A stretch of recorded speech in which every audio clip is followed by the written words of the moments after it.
A seguir, IIGD Irajá. Voltando na armadura. Então, versículo 11, você vê o 10 até o 12, então, o 11 de novo, revestiu de toda a armadura de Deus, para que possais estar firmes contra as astutas ciladas. Então, irmãos, o diabo pode sim ter uma cilada armada no dia seguinte, no local de trabalho, numa vizinhança, numa relação até de amigos. Pode sim, irmãos, o diabo ele arma as ciladas, ele arma as arapucas dele. Olha, às vezes no olhar você percebe, irmãos, a gente percebe no olhar, o Espírito Santo dá o discernimento, você percebe o olhar sarcástico, né, de ira, você, de ironia. Eu tenho falado sobre Neemias, né? Nós estamos estudando Neemias, aquelas portas, coisas tremendas, e a reconstrução dos muros de Jerusalém. E Neemias é fantástico. Por quê? Porque os inimigos começam a ironizá-los, zombando mesmo, achincalhando com eles. E o que ele faz? Ele vai orar. Ele vai orar. Ou seja, ele vai para o refúgio de Deus, ele vai para o conforto dos braços de Deus, ele vai para a sombra das asas do Altíssimo. De vez em quando eu tiro uns minutinhos, antes de dormir, às vezes, para uma recreação. Ué, pastora? Aí eu fui assistir a galinha protegendo os pintinhos. Mas que cena, que lava a tua alma. Por quê? Porque você lembra que Deus diz que aquele que habita no seu esconderijo, à sombra das suas asas, vai descansar. Aí fui eu assistir, por quê? 2 urubus queriam pegar os pintinhos. Engraçado que o urubu gosta de carniça, né? Era urubu? Acho que não era urubu, não. Eu sou péssima de conhecer essa espécies de aves. O meu marido é que me ajuda. Não, minha filha, isso aqui é gavião. Isso aqui é gavião. Tá bom, pensei que era urubu, pronto. Então vamos dizer que era o gavião. Aí o gavião vai com aquelas asas enormes. Quando ele vê os pintinhos, a galinha está ciscando. Ela está ciscando, e os pintinhos se afastam um pouquinho. Eram 5 ou 6 pintinhos só. Aí ela se afasta um pouquinho, ciscando e não percebe. Aí ele vem daquela rasante. Aí ele para numa pedra e fica de olho. Gente, ela levanta a cabeça, a galinha levanta a cabeça. Ela olhou pro gavião. Quando ela viu o bicho, vamos dizer que é o gavião, pronto, não é o urubu. Quando ela vê o bicho, tá? Ela corre, dá aquela cacarejada, e os pintinhos já vêm para debaixo das asas dela. Ela já vai de asas abertas assim e vai. Aí, pessoal, o bicho é abusado. Ele corre, ele voa, vai lá perto dela. Sabe o que ela faz? Ela larga os pintinhos e parte para cima dele. A galinha partiu para cima do bicho, mas numa força que eu falei, meu Deus, que mãe! Que mãe! Que mãe! Gente, quando ela viu que os filhotes dela estavam em risco, mas ela foi para cima dele. E você sabe que ele voava e fugia? Ele fugia dela. Ele fugia. E aí ela olha para os filhotes, muito lindo, gente. Está na internet. Ela olha para os filhotes e ela olha para o gavião, para o bicho. Ela olha para os filhotes. Quando ele vem da rasante, ela parte ela. Mas ela parte mesmo para cima do bicho. Gente, que coisa tremenda. Ó, protetora, vigilante, mãezona maravilhosa. Pensa nisso. Por quê? Porque muita gente, irmãos, quando está tudo calmo, está tudo bem, a pessoa negligencia a sua comunhão com Deus. Deixa de buscar a Deus. Você já pensou quando você passa 2 dias sem falar com Deus? Você já pensou quando você passa 3 dias sem orar, sem falar com Deus? O Espírito de Deus está ali, juntinho de você, sobre você, em você, e você não lembra dele? Você já parou para pensar, quando você deixa a sua Bíblia fechada, lá na sua estante, no seu armário, ou aberta lá que você nem olha, a sua espada está lá pendurada. Você saiu sem ela, ou seja, não a colocou no coração, não a colocou na sua cintura. Aí você sai, enfrenta uma adversidade e não tem arma nenhuma para usar. Não tem revestimento de mansidão. Encontra um contratempo qualquer e solta a língua e envenena tudo. Solta a língua e incendeia tudo. Quando nós devemos promover paz. Às vezes é aquele dia que o marido chega do trabalho super mal-humorado, porque passou um dia daqueles, misericórdia, e ele espera chegar em casa e encontrar um pouco de silêncio e de suavidade. Aí vem a mulher, né, trazer um monte de problema de filho da escola, que filho brigou, que filho fez não sei o quê, que filho fez não sei o quê, e que o vizinho fez não sei o quê, pelo amor de Deus. Ou vice-versa, às vezes a esposa que chega do trabalho naquele dia, um dia cansativo, um dia pesado, um dia de perseguição, um dia de contratempo, um dia que ela teve que ter uma sabedoria, teve que ter uma lisura assim estupidamente absurda para conseguir passar por meio daquele fogo todo. Chega em casa querendo refrigério e encontra o quê? Encontra um fogaréu do inferno. Outra questão, irmãos, é o eu. Deus está falando: se reveste de mim, se reveste do meu poder, se reveste da minha palavra, se reveste do meu espírito. Ou seja, vem, faz o que eu estou te dizendo, vem se preparar. Mas o cristão não se prepara, irmãos, ele passa a vida feito criança. Tem criança que é pirracenta, que só misericórdia. Se todas as vontades não forem satisfeitas, nunca está bem. Como digo, tem crianças que são tão mimadas, irmãos, são tão mimadas. As crianças hoje é muito mais fácil você encontrar dentro da classe média alta e classe alta, crianças tão mimadas, às vezes pobrezinho também, mas tão mimadas, que fica insuportável você lidar com algumas. Só mesmo, irmão, pelo Espírito de Deus. Tem criança que tudo tem de girar em torno dela. Por quê? Já nasce como princesa, cresce como rainha, toda paparicada, todo mundo se dobra, todo mundo atende, todo mundo não pode dar um espirro, o que foi. Se tornam pessoas insuportáveis. Hoje a nossa sociedade está cheia de pessoas insuportáveis. O equilíbrio, irmãos, é a melhor escolha. O equilíbrio, a sensatez é o melhor comportamento. A moderação é a melhor forma de vida. Moderação. E aí, tem que estar preparado. Você tem que estar preparado para ouvir uma palavra estúpida contra você e você saber ficar quietinho e caladinho. Por quê? Porque não foi comigo. Mas como não luto contra a carne e sangue? Não luto contra a carne e sangue.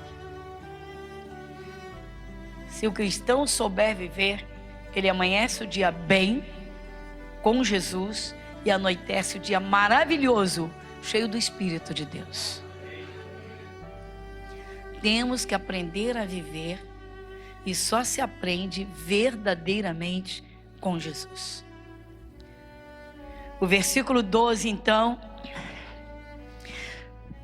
porque não temos que lutar contra a carne e sangue, mas sim contra os principados, contra as potestades, contra os príncipes das trevas deste século, contra as hostes espirituais da maldade nos lugares celestiais. A luta, irmãos, é contra demônios. Eu acho interessante também a inocência de alguns cristãos que dizem ou pensam que demônio nenhum nunca chegou no território deles. Eu não tenho, não, da minha vida não tem demônio, na minha casa não tem demônio, no meu caminho não tem demônio, não. O capeta está lá montado, fazendo tudo que tem vontade, a pessoa se ira, grita, se revolta, fica com raiva, deixa de falar com as pessoas, vira as costas, fica moada, fecha o coração, entra em depressão, fica entristecida. Mas não tem demônio. O capeta fala no ouvido, fala no outro. O capeta solta lá na cabeça o pensamento que quer. O capeta usa quem quer, mas não tem demônio. Demônio, no meu território o demônio não entra. Aqui o demônio nunca fala. Comigo não tem. Para, meu irmão, vamos parar com isso. O diabo foi lá no deserto tentar Jesus. Foi tentar fazer Jesus fazer a vontade dele. De quem? Do diabo. Jesus está com a palavra tão viva no coração, está escrito. Daqui a pouco o diabo vê lá, primeiro foi a necessidade, daqui a pouco, bom, deixa eu fazer umas ofertinhas para ele. Está assim, meu irmão, de cristãos, que o demônio faz uma oferta e cai. O demônio joga uma provocação e cai. Enfim, temos que ter visão espiritual, irmãos. Temos que estar preparados. Se prepare. Há pessoas, irmãos, que já a convivência em família é difícil, é delicada. O cristão tem de ter uma sabedoria, ele tem de ter uma mansidão, tem de ter uma lisura, tem de ter, meu irmão, tem de ter. Você quer uma coisa, olha que sabedoria tremenda, só Jesus mesmo. Uma coisa que Jesus fala: bendizei os que vos maldizem. Bendizei os que vos maldizem. Ou seja, quem fala mal de você, ou quem fala mal com você, ou quem te agride, não é só quem falou mal e você ouviu que alguém falou mal. Não, às vezes fala na tua cara. Tem gente que vive em choque, irmãos. Outro dia um adolescente disse: estou só esperando completar a maioridade para sair de casa. Eu falei, volta aqui, senta e vamos conversar. Porque vamos conversar. Não, se a senhora conhecesse meus pais, saberia que é insuportável. É mesmo? E aí comecei a ouvir. Eu falei: como você reage? Ah, não estou aguentando. Eu falei: então você afronta seu pai, você solta a língua dentro de casa. Ah, eu confesso mesmo. Então eu falei: meu filho, está na carne. Você é carne pura. Você é carne, você não é espírito. Você não nasceu de novo. Que isso? Você simplesmente foi trazido para a igreja, só isso. Você foi trazido para a igreja. Por quê? Irmãos, simplesmente porque os pais impõem limites. Porque tem regras dentro da casa. Ah, a minha casa é uma ditadura. A minha casa parece um quartel. A minha casa tem hora para acordar, tem hora para tomar café, tem hora para almoçar, tem hora para não sei o quê. Eu falei: glorifica a Deus que a tua casa é organizada. Ah, mas eu não aguento isso. Como é que é? Você quer bagunça? Ou seja, quero viver do meu jeito, quero fazer tudo que eu tenho vontade, eu quero fazer o que eu penso que é certo. Não, meu filho. Não, senhor. A palavra diz: filho, sujeitava. Pensei que teus pais te espancavam. Pensei que teus pais te deixavam com fome. Como dizem hoje, né? Muito mimimi. É miminho demais.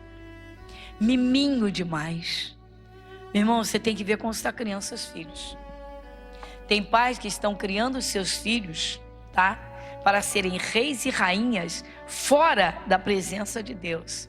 Reis e sacerdotes para pisar no diabo, mas com muita sabedoria para viver e conviver.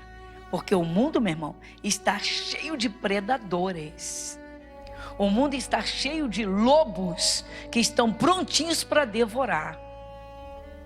E quando o Espírito de Deus age, meu irmão, não tem lobo que não vire cordeiro diante de Jesus. Você tem que olhar para a palavra. Você quer viver bem? Se reveste dessa armadura. Você quer viver bem? Atenda ao que o Espírito Santo fala.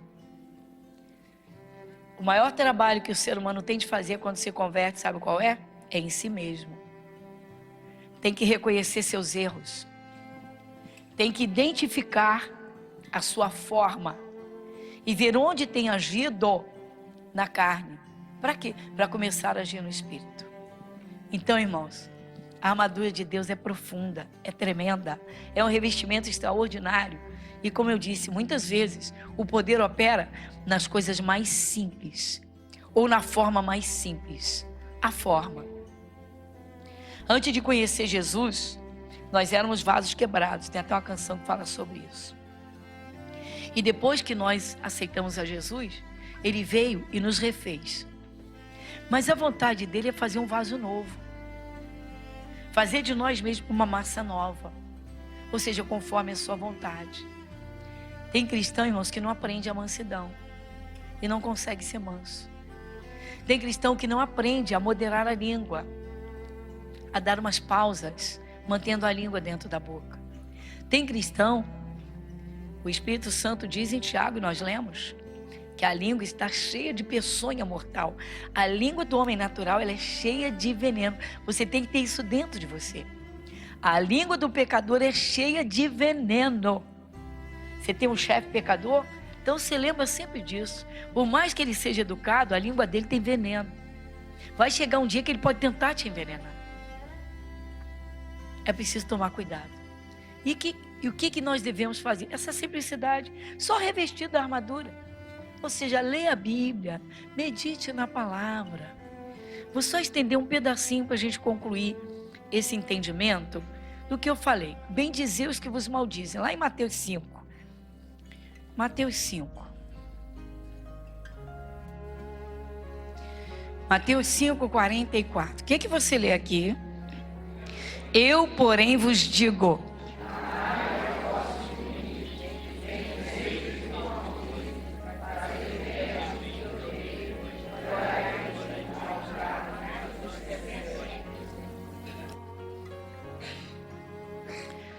Há muitos anos atrás, no tempo que estava cursando a universidade, a faculdade, num trabalho de grupo,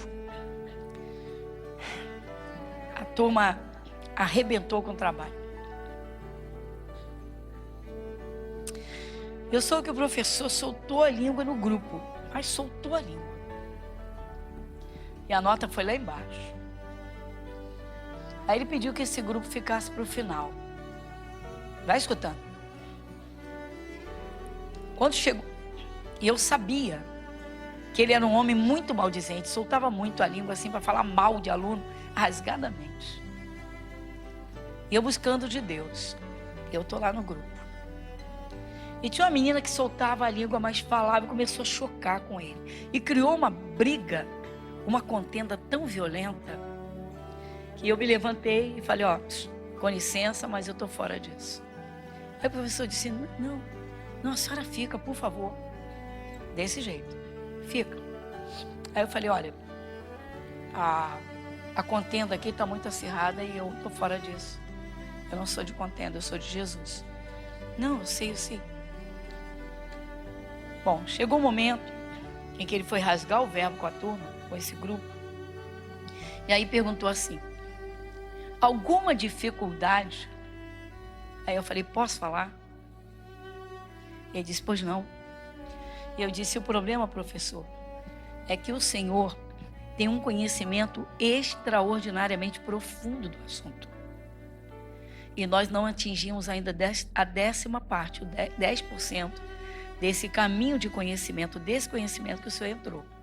Se o Senhor for um pouquinho mais compreensivo, a gente consegue, né? Se o Senhor esperar, se o Senhor for um pouquinho mais compreensivo, a gente vai conseguir, se o Senhor explicar novamente essa matéria para a gente. Valeu. Por quê? Talvez seja isso. Eu não expliquei como deveria. E eu falei, não, professor, é que o senhor sabe demais desse assunto. Nós temos que nos dobrar diante do Senhor. O Senhor conhece demais a matéria. E nós estamos muito aquém. Ele calou a boca e disse, deixa, depois eu resolvo o caso de vocês. E aí, eu ganhei minha nota. Eu ganhei minha nota. Ele me deu outro trabalho para fazer.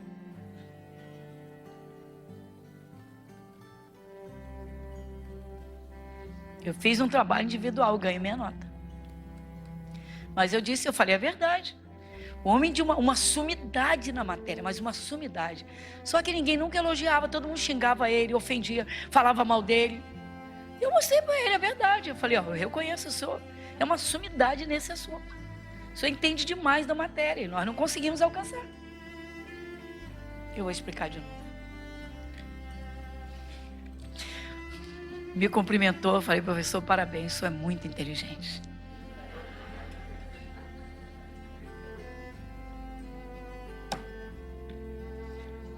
Deu para entender? Quem é que está do seu lado à direita? Vamos lá. Então diga, gaste alguns elogios. Gaste um pouquinho. Gaste alguns elogios. O pecador, então, como ele gosta. Elogie, meu irmão, não custa nada. Elogie, meu irmão. Só não elogia a beleza da tua vizinha, porque o marido dela pode. Mas a inteligência, a capacidade, a força de trabalho, a forma, elogia, meu irmão. Teu filho é um trabalhador de primeira, espetacular. Minha amiga, seu filho é muito inteligente. Meu irmão, arrebenta com o diabo. Que isso? A luta não é contra a carne e sangue. Igreja Internacional da Graça de Deus, Avenida Monsenhor Félix, 1120, Irajá.